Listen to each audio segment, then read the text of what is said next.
thank the member for making the question is that the motion be agreed to, and I call the member for Corangamite. Thank you very much, Madam Deputy Speaker. I rise to express my profound concerns over the appalling lack of infrastructure development we are seeing in regional Victoria. In 18 months, the Andrews Labor government has not put forward for funding consideration by the Commonwealth one infrastructure project in regional Victoria. This did not happen under Premier Braxall Brumby.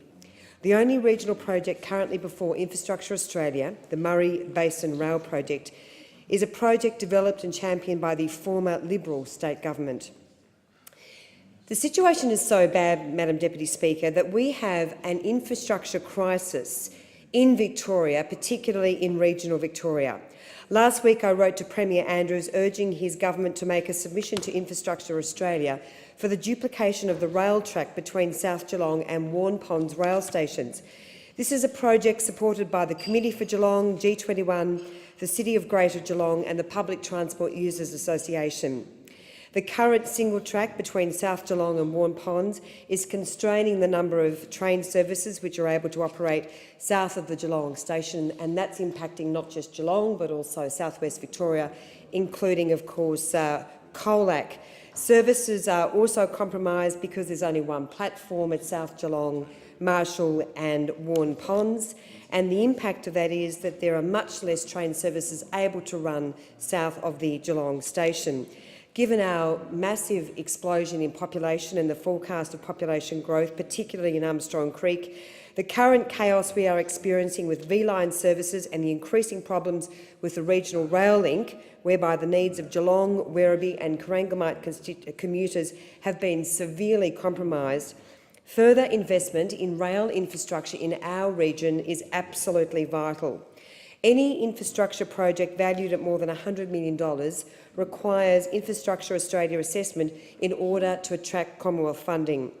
Under Prime Minister Turnbull, we recognise the importance of investing in passenger rail, and yet in Victoria, this incompetent government has turned its back on regional communities by not asking the Commonwealth to help fund one infrastructure project of its own making, not the Great Ocean Road, not the duplication of the Midland Highway, not the extension of the Geelong Ring Road to the Bellarine, and not the duplication of the rail line through southern Geelong.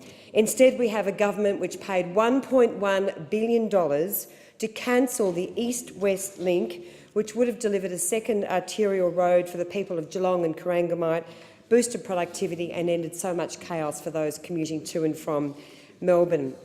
It's absolutely clear, Madam Deputy Speaker, that Daniel Andrews is holding back projects to be funded until after the federal election as part of a grubby game. He is stonewalling, and the Western Distributor project that's under consideration is a very poor cousin to the East-West link. It's a short-term fix, and it will cost an estimate of some $30 to $40 billion in tolls imposed on Victorians with very little gain. Now, the State Transport Minister, Jacinta Allen, has confirmed that she won't be making an application to IA, to Infrastructure Australia, for the rail duplication project. This is an absolute disgrace. This shows that this government is not interested in obtaining Commonwealth funding for any project, bar the Murray Basin Rail Project in regional Victoria. And what have we heard from the members for Corio, Bendigo and Ballarat? Absolutely nothing. They have shown no courage. They have shown no determination to stand up for their regions, to stand up against this government which is denying Victorians this incredibly vital infrastructure investment. So what we need, Madam Deputy Speaker, is a proponent to progress a full feasibility study or business case for this vital rail project. I am not going to give up. Just because the State Labor government refuses to do nothing, we need this, and on behalf of the people of Corangamite, I will keep on fighting. I'm pleased to announce that I've had discussions with the City of Greater Geelong, and I'll be fighting for some funding to support them if they want to take up this project and do this feasibility work, or for that matter any other proponent that wants to take this project on. I will not stand by and watch the Labor Party pour all of its infrastructure funding into metropolitan Melbourne and deny the people of my electorate, the wonderful people of Corangamite, this vital infrastructure funding. And in the meantime, we have members of parliament like the member for Corio who does not have the guts, who does not have the courage to stand up to Labor